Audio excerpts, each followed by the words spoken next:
Ei, molt bones i benvinguts a Nakama, soc en Mui Warakat, o també podeu dir-me Mugi. Bé, avui us porto un vídeo diferent i especial, ja que és la meva teoria / predicció sobre el capítol 1000, ja que tothom està aquí comentant què creu que passarà, què no passarà en el capítol 1000, doncs jo vinc aquí a donar-vos la meva opinió, ja que crec bastant segur, 90 i algú %, de que passarà això. Us vinc a comentar el que jo crec que passarà en el capítol sencer. Dit tot això, comencem. Bé, el capítol començarà a Wano amb la reaparició èpica d'un personatge molt icònic a la sèrie, en Hunger, que fa uns pocs vídeos us vaig parlar d'ell. Ja us el deixaré, ja el teniu en el canal del vídeo, per si voleu més informació sobre aquest personatge.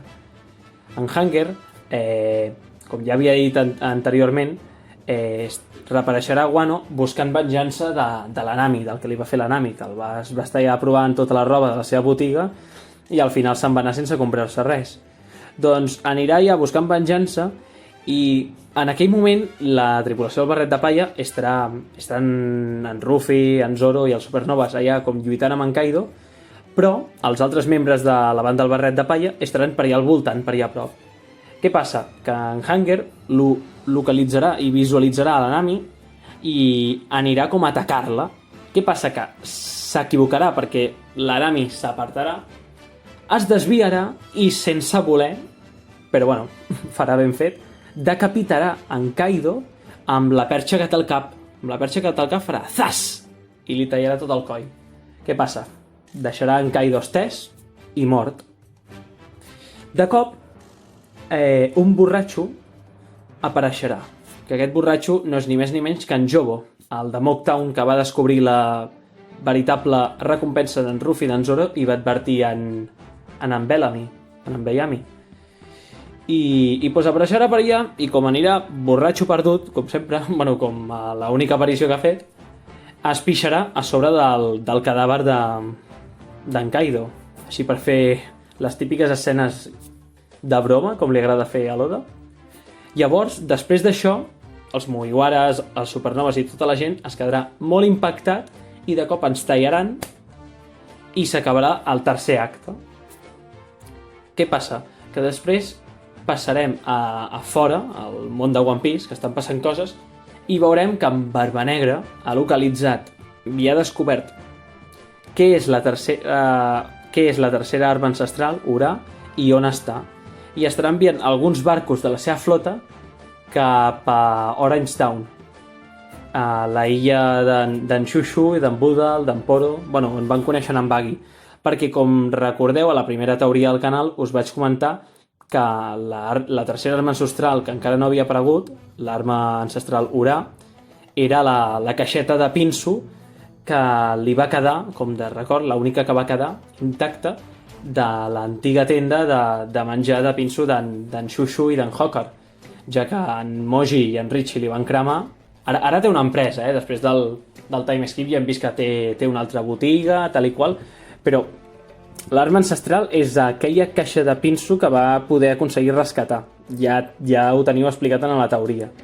Doncs en Barbanegra estarà enviant, com bé he dit, un parell de vaixells o així, ja que com és una illa petita i tampoc hi ha ningú així poderós, cap allà. Què passa?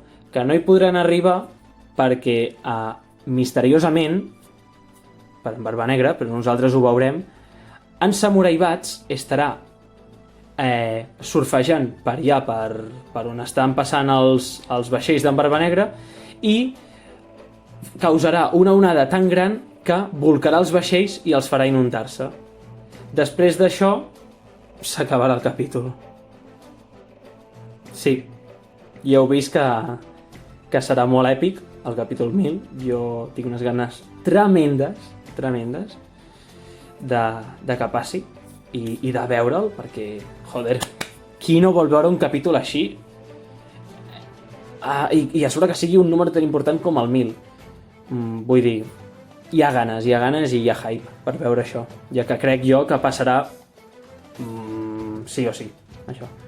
Dit tot això, ja estaríem per avui. Com sempre, aquí teniu els comentaris per deixar la vostra opinió, si creieu que vosaltres també teníeu una idea semblant a la meva predicció sobre el capítol 1000, si teniu una idea totalment contrària, què n'opineu d'aquesta teoria / predicció.